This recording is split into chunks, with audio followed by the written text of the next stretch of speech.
All right, welcome back, friends, to the second installment of Professor Pastor Paul's Midweek Bible Festival.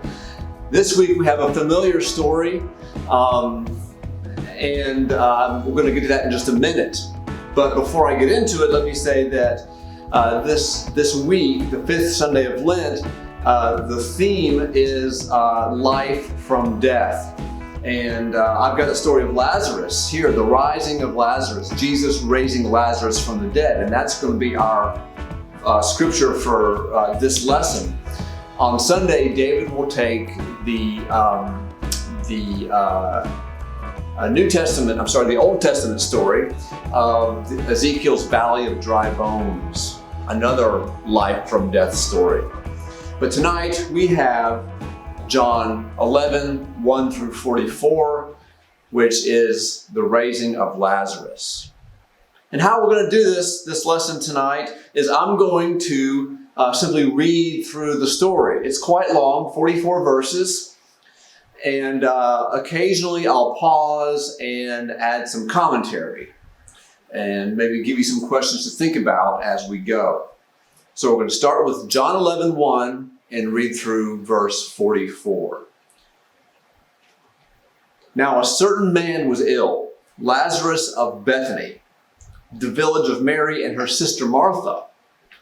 Mary was the one who anointed the Lord with perfume and wiped his feet with her hair. Her brother Lazarus was ill. So the sisters sent a message to Jesus, "Lord, he whom you love is ill." He whom you love is ill. But when Jesus heard it, he said, "This illness does not lead to death. Rather, it is for God's glory, so that the Son of God may be glorified through it." Accordingly, though Jesus loved Martha and her sister and Lazarus, after having heard that Lazarus was ill, he stayed 2 days longer in the place where he was. So we have Mary and we have Martha. We have Mary's brother Lazarus. Now, Mary and Martha, those names are familiar. There's another story that involves women named Mary and Martha back in Luke 11:10, something, I don't know quite where, but back in Luke somewhere, there's a famous story of Martha and Mary and how they respond differently to Jesus when Jesus comes to visit. This may be the same Martha and Mary. I find it kind of improbable that there are two Martha and Mary pairs in Jesus' orbit, but there may be. Maybe there were common names. Maybe this is the same. I suspect this is actually the same set of women. But they were clearly very dear to Jesus, as was Mary's brother Lazarus. And so Lazarus is ill. And when Jesus hears about it, he says, this is funny, he says, this illness does not lead to death. But in fact, we all know that it did lead to death. And in fact, it did lead to death. But it led to something beyond death as well. And something I wanted to say about this that I really enjoy in this whole story is how deeply connected Jesus is to the Father, to God in this story, because he gets this message. One of your dearest friends is ill. Please come. And he waits for 2 days. I myself struggle somewhat with what we call codependence, which is, for example, in my family, I have a family, as you probably know. When there's a disagreement between two members of my family, I always feel like I need to get in the middle of it and make everybody happy. I feel like if other people are upset, then I can't be okay. I need everybody else to be okay for me to be okay.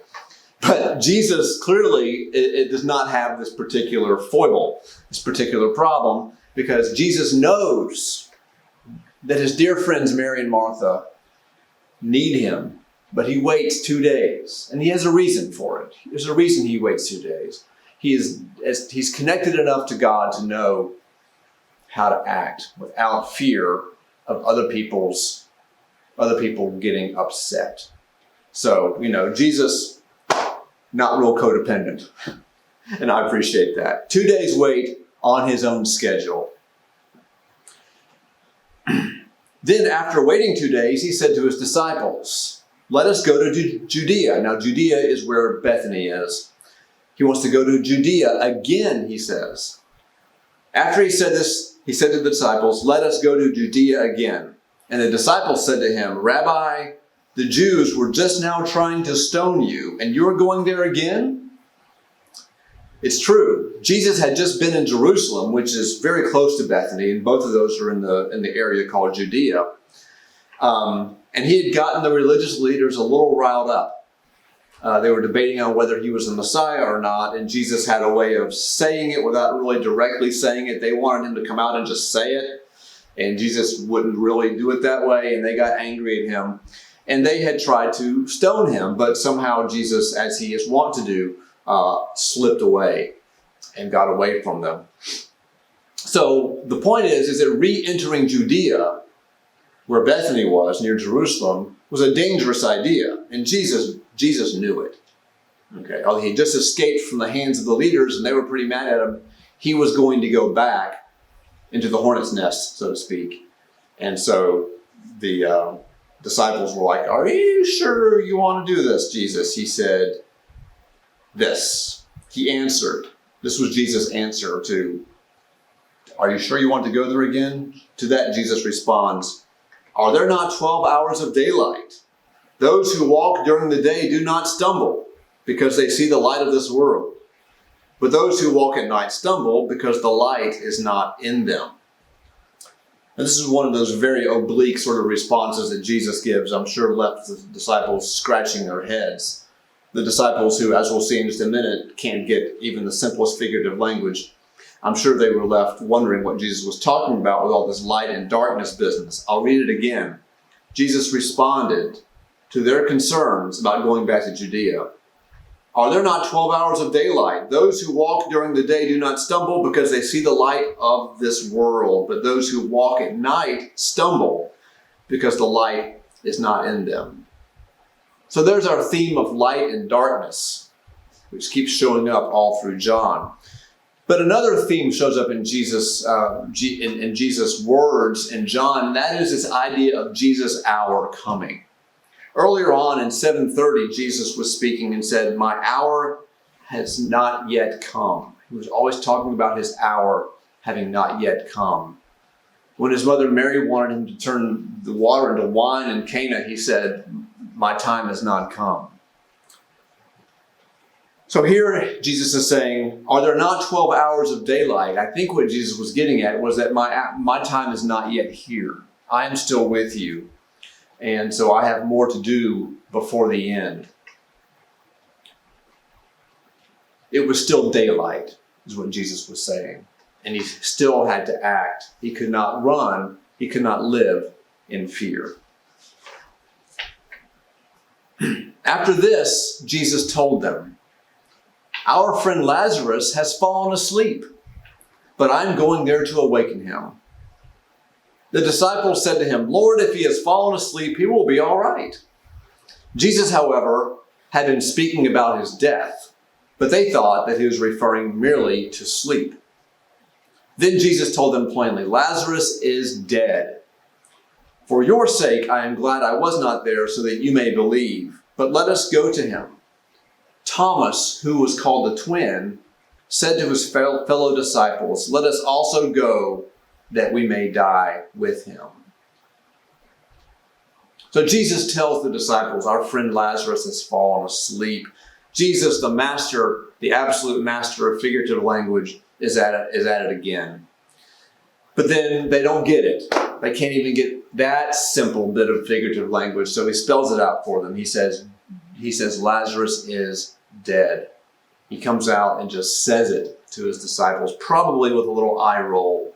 And at the end, before they leave, Thomas says, let us go that we may die with him. That's an interesting little choice of words there for Thomas. As they leave to go back to Bethany, where Lazarus is ill and possibly dead, or Jesus just told them he was dead. Lazarus is dead, and Thomas says, let us go that we may die with him.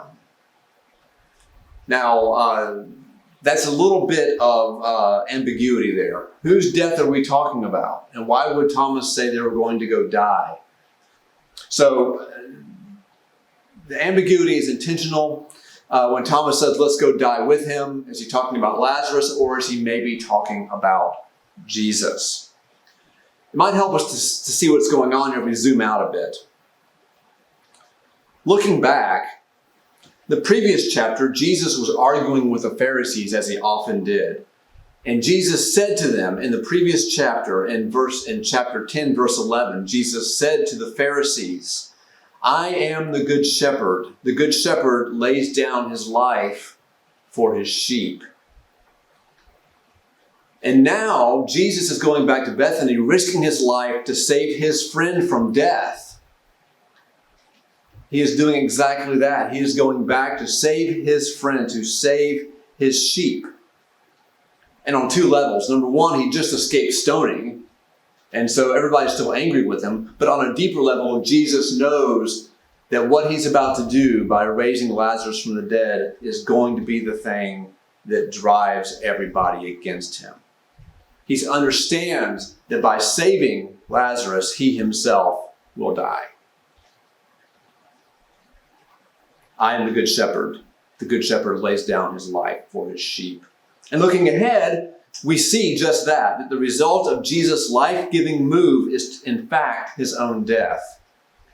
If we look a little bit ahead in this chapter, after Lazarus is raised from the dead, and you know that all of you who are watching know that Lazarus is, in fact, raised from the dead, that creates such a stir in the community, such a stir in Jerusalem and in greater Judea, that it says this in verse 53, from that day on, the chief priests, the Pharisees, planned to put Jesus to death.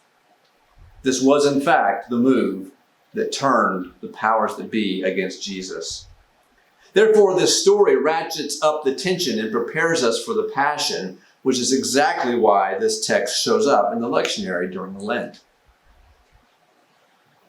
So Jesus is on his way back into the hornet's nest, back into Bethany. When Jesus arrived, he found that Lazarus had already been in the tomb for 4 days. Now, Bethany was near Jerusalem, some 2 miles away, and many of the Jews had come to Martha and Mary to console them about their brother. What this means is that Lazarus had died the same day the messenger left to report the news to Jesus. Bethany left Bethany for the wilderness where Jesus was. Lazarus would have been dead at Jesus' arrival even if he had not taken 2 days to leave. And the burial took place on the day of the death, and it was believed by the ancient Israelites that the soul lingered near the body for 3 days post-death. So by the 4th day, when Jesus arrived, Lazarus' death was final. So when Jesus arrived, he found that Lazarus had already been in the tomb for 4 days. Now Bethany, I'm reading this again, was near Jerusalem, some 2 miles away, and many of the Jews had come to Martha and Mary to console them about their brother. When Martha heard that Jesus was coming, she went and met him while Mary stayed at home. Martha said to Jesus, Lord, if you had been here, my brother would not have died. But even now I know that God will give you whatever you ask of him. Jesus said to her, your brother will rise again. And Martha said to him, I know that he will rise again in the resurrection on the last day. But Jesus said to her, I am the resurrection and the life. Those who believe in me, even though they die, will live. And everyone who lives and believes in me will never die. Do you believe this? Martha said to him, yes, Lord, I believe that you are the Messiah, the Son of God, the one coming into the world. So Martha goes and meets Jesus. And it was unusual for anyone, especially a woman, to leave the house alone during a time of mourning, except to visit the tomb. So Martha is clearly beyond worrying about niceties and social conventions. She lost her brother-in-law and runs to Jesus, and she actually scolds him a little bit, even though it was almost certainly not possible for Jesus to have been there before Lazarus died. She scolds him. She says, what does she say to him? Martha says, Lord, if you had been here, my brother would not have died. It's the first words out of her mouth. Her first response is to scold Jesus for being late. Not welcome, good to see you, Jesus, but if you had been here earlier, my man, then Lazarus would not have died. And then Jesus goes on to talk about this life and death business and asks Martha, do you believe these things, that I am the resurrection and the life, that those who believe in me, even though they die, will live? And Martha responds not with belief in Jesus' statements or its logic, but she responds in belief in Jesus himself and says, you are the Son of God. When she had said this, she went back to her sister Mary and told her privately, the teacher is here and is calling for you. And when Mary heard it, she got up quickly and went to him. So Mary too is leaving the house. Now Jesus had not yet come to the village, but was still at the place where Martha had met him. The Jews who were with Mary in the house, consoling her, saw that she got up quickly and went out, and they followed her because they thought she was going to the tomb to weep there. They followed her because when Mary came to where Jesus was, she knelt at his feet and said to him, Lord, if you had been here, my brother would not have died. Same thing that Martha said. Both women, their first response when they see Jesus is to say, where were you? Where have you been? Why weren't you here earlier? Mary is also angry at Jesus' delay and scolds him for staying back. My brother would not have died, she said, had you been here on time. How many of us have wished God would just fix this mess already? Whatever mess that might be. This virus, this quarantine, the social distancing, the suffering and death as a result of the virus. But we're all in fixes all the time, and we always wish that God would show up on our time schedule and not on any other. Guilty right here. How many of us had wished God had done things according to our timetable? And Mary was weeping as she said this. Where were you, Jesus? Why didn't you get here earlier? When Jesus saw her weeping, and the Jews who came with her also weeping, he was greatly disturbed in spirit and deeply moved. He said, where have you laid him? They said to him, Lord, come and see. Jesus began to weep. So the Jews said, see how he loved him. But some of them said, could he who opened the eyes of the blind man not have kept this man from dying? Jesus wept. One of the more profound statements in the whole Bible. Now, why did Jesus weep? Why did Jesus stand there and weep? He knew he would raise Lazarus from the dead. He knew what was going to happen, presumably. He was talking about it to his disciples earlier. He knew what was going to happen. There's all kinds of ideas. I'll give you 4 really short ones. Number 1, he loved his friends Lazarus and Mary and Martha, and she hated to see them in pain. Nobody ever wants to see their loved ones in pain.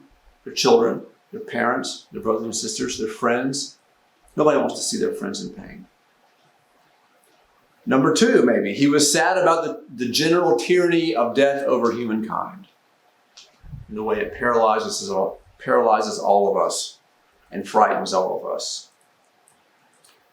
Third option, Jesus, being fully divine, was upset because even those who were closest to him were blinded by their misconceptions and failed to recognize who he was, who Jesus was. As he had just declared in verse 26, he is the resurrection and the life, but it seems that nobody is listening. Number 4, Jesus, being fully human, was terrified of his own fast approaching death. And he wept, Garden of Gethsemane style, for his imminent taste of the ultimate universal human experience. When my dad died a few years ago, I felt grief, real grief, for the first time in my life. And I really sat down and I felt it and I explored what it meant and I wrote it out in a journal and I really went through it and I came to a conclusion, which is that one of the things I grieve when my dad dies is my own death. They're part and parcel of the same situation. We're all in the same frame. We all are mortal. We all die. And when Jesus, this close to his own approaching death, sees death all around him, maybe he's mourning his own imminent death. If Jesus was fully human, why wouldn't he feel that way? This is a very Lenten interpretation. Then Jesus, greatly disturbed, came to the tomb. It was a cave, and a stone was lying against it. Jesus said, "Take away the stone." Martha, the sister of the dead man, said to him, "Lord, already there is such a stench because he has been dead 4 days." Jesus said to her, "Did I not tell you that if you believed, you would see the glory of God? If you believe, you will see." You've heard the old cliche, seeing is believing. Jesus here turns that around. Jesus here tells us, if you believe, you will see the glory of God. Believing sometimes has to come first. And then, only then, you can see. Some things, some places have to be believed to be seen. So they took away the stone, and Jesus looked upward and said, "Father, I thank you for having heard me. I knew that you always hear me, but I've said this for the sake of the crowd standing here, so that they may believe that you sent me." When he had said this, he cried with a loud voice, "Lazarus, come out."